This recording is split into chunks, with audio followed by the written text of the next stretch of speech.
Next thing I'd like to talk about the holiday of Shavuot is that this year we're doing the holiday of Shavuot in our yeshiva Elimelech.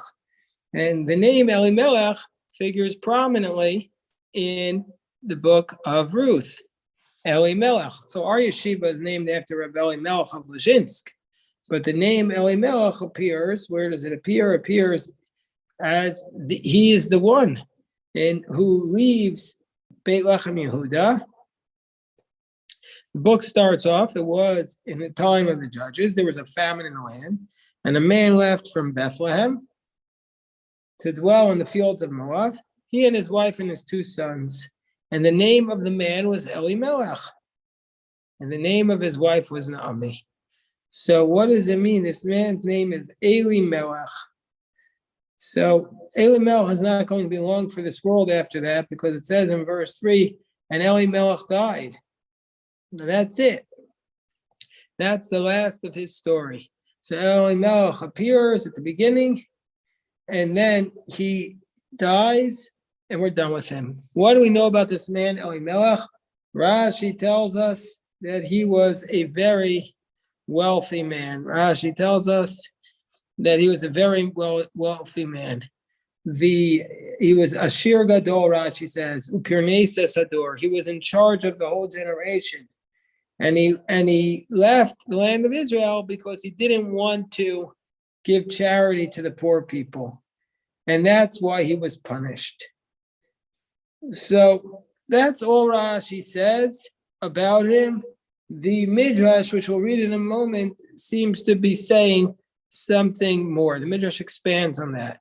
That the Midrash says that the word Elimelech, which was his name, means to me shall kingship come. Eli tavo malchut, to me shall kingship come. So therefore, he was capable of becoming the king, and so therefore he deserved to be punished.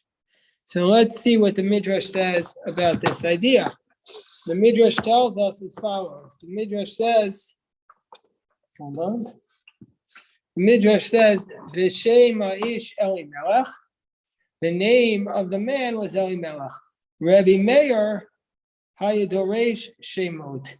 That the Midrash, the Ruth Rabbah, tells us that Rabbi Meir would interpret names, meaning to say he would find in a person's name allusions to his deeds and his experience.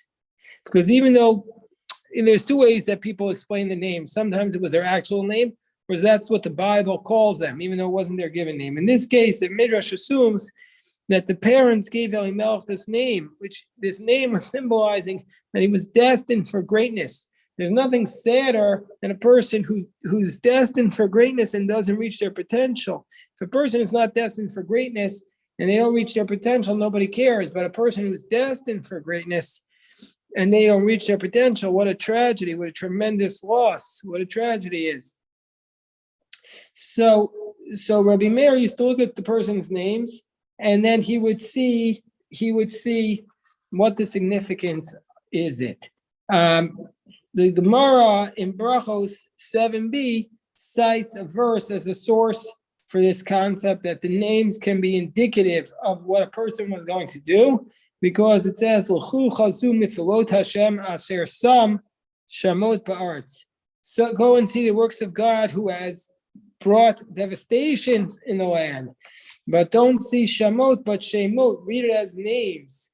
God has placed the names in the land, meaning to say every name we have is kind of a significant name given by God to us, even though we don't realize it. So parents have a responsibility to really try to give their children an uplifting name. Sometimes people today, you see in Israel, they're very common now and popular in Israel to give children names from villains in the Bible. There are people named Nimrod. I haven't yet met anybody in Israel named Haman, but I've seen other biblical names where the people are villains, like Nimrod. Yeah, you see that it's common in Israel. People are giving the names of villains. Certainly a very popular name is Vashti. People are giving their daughters a name Vashti. She was also a quasi-villain. So the ability to give somebody a name was something that really separated us as humans from the very beginning. The Gemara assumes that was one of the first actions that Adam did, which was he was able to name the creatures and distinguish between themselves and give them names. So, okay, so Rabbi Meir would expound the names. So what happened? We're talking about this name Elimelech because it relates to our yeshiva.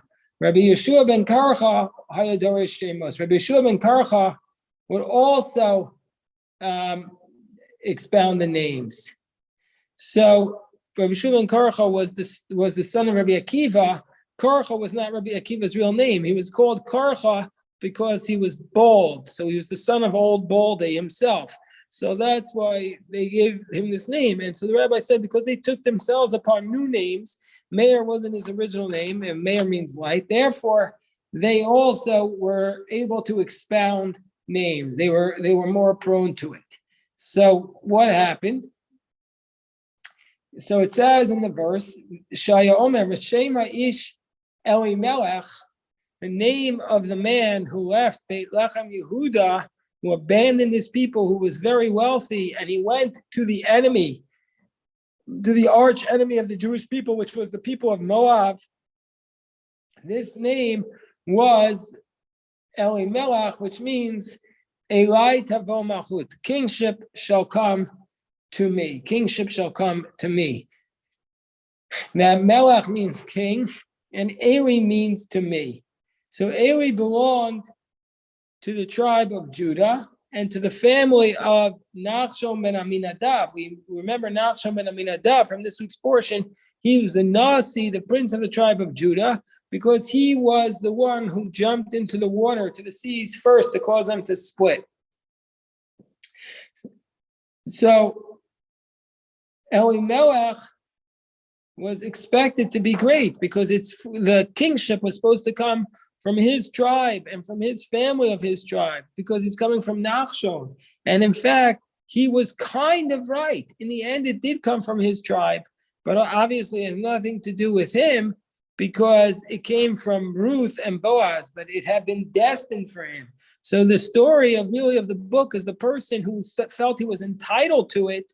He felt he was entitled to greatness, entitled to royalty. He doesn't get anything in the end. That the person who gets it is the one who did it, doesn't feel entitled. That this feeling of entitlement, which is such a unfortunate human quality, is the difference between somebody who's worthy of being king and somebody who's not worthy of being king. So, what's the reason? I have here a comment before we go on with the Midrash.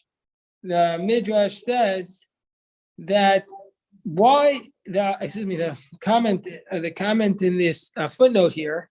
Oh, hold on one second, Bruce and April, or say something. Just give me a second. So, why is our Midrash expounding the meaning of the names? So the footnote here says that in the first verse it says that it just says Vayelach ish min Beit Lechem, Vayelach ish mi Beit Lechem Yehuda lagor b'snei Moav hu v'ishto v'shem u'shnei banav. In the first verse it just says that a man went, but it doesn't list his names. Whereas in the second verse it all of a sudden tells us his name. So it's like a double introduction. Why doesn't it tell us his name in the first verse? And that would have been more economical, that you would just list his name in the first verse. Why does it do it over two verses? So there's another midrash that explains that there was a discussion in heaven when Elimelech, when there was a decree being issued against Elimelech. At that time, when Elimelech decided to leave the land of Canaan and go to the enemy Moab in the time of distress, this is like basically, imagine, person leaves during World War II and goes over to the Axis side. He's going to Moab. There's only two nations that were never allowed to marry into, Ammon and Moab. And here he is going to Moab. He's going to the fields of Moab. He's literally going to the enemy in the time of distress. So at that time, the Holy One, blessed be, was judging the world. Hashem was judging the world with his heavenly court, the Bezin Shamala. And the God said, we have to hide Elimelech's identity. We don't want to embarrass him. So they just said there was a man who went. Suddenly, the Midas Hadin, the attribute of justice, stood up and says, no, you can't hide his name. You have to say his name. As it states, the name of the man was Elimelech. So then it was decreed upon him and his sons to be punished. As the verse states, Elimelech died. By hiding his name, he was almost free of the punishment. Why? Because the fact of who he was, his name serves as an indictment. And why does his name serve as an indictment? Because his name indicates that he was destined to be their leader and to be taking them to through their difficult times. And the footnote here says, if he had been a private citizen without any expectations of public service, his departure would have had no effect on the people. Meaning to say, like, remember during, let's say, a time of distress, if there's a political leader who, let's say there's a disaster and everything is flooding, and he decides to go on like vacation that week to go to Paris or something. So that anybody could always go on vacation, but you're supposed to be the leader. And so that's why it was because of his name that he was punished. And so when the Midas Adin, when the angel of justice mentioned his name, Elimelech was punished for falling short of the duty, because it said Elimelech or Elimelech, that if it's for kingship you aspire, says the Midrash, then you have to display those qualities of royalty. So that's why when Elimelech's name was mentioned, the decree was sealed. So back to the Midrash. This was all just a comment on the Midrash. V'shem ishto nami, and so Elimelech's name was Eli Tavo Malchus, to me kingship will come, and his wife's name was Naomi, meaning sweet. Shayumasa Naim Uniimim. Her words were beautiful and sweet. Her deeds were beautiful and pleasant. V'shem Shnei Banav, and the names of his two children were Machlon and Chilion. Machlon means destruction. Chilion, devastation. Machlon, why was his name called Machlon? Shenimchu min ha'olam, that they were erased from the world. They died and they left the world with nothing. The Chilion, why was the name called Kilion? Shekalu min ha'olam, they perished from the world. And they were Ephratim, as the verse states. These two men left, and they were Ephratim from Beit Lechem Yehuda. They were from Ephrat. But Rashi already points out the word Ephrat, even though it means Beit Lechem Yehuda, which is today next to Ephrat. Rashi tells us the word Ephratim here does not mean from Ephrat, it means nobility. Because if that's the case, it should have mentioned Ephratim in the first verse. So it means that they were from Ephrat. Yeshiva Levi taught Pilat Ani. It means they were noblemen. And so, hold on one second. Let's see, there's a question. Rabbi Bar Rabbi Nechemiah says they were officers. Davar Acher, alternatively, what's Ephratim? Here's the verse. Kol ota ha-tarash nitater Ephraim Yaakov Vinu b'shat b'terato min ha'olam. It was a title that encompassed all the honor which Ephraim was crowned by our forefather Jacob before he left the world. Because Jacob said to him, hold on one second. We just I'll come right back to you. Hold on. So the verse states, Ephraim Rosh HaShevet, Rosh HaYeshiva, Hamula Meshubach Shababanai Yenikro Shemcha. Jacob tells Ephraim that you're going to be the head. And so therefore, that was the biggest praise that he could possibly give. That it was to become a mark of greatness. And that's why David was called Ephratim. So the name Elimelech, just to summarize, The name Elimelech means Eli Tavo Malchus, that to me shall come greatness. Now, this is what the name literally means, but it's a recognition that this man had to live up to it. And because he didn't live up to it, that's why this severe penalty happened. The flip side is this person who has no name, this Ploni Almoni, this person who has no name, he doesn't live up to anything, but there's no expectations.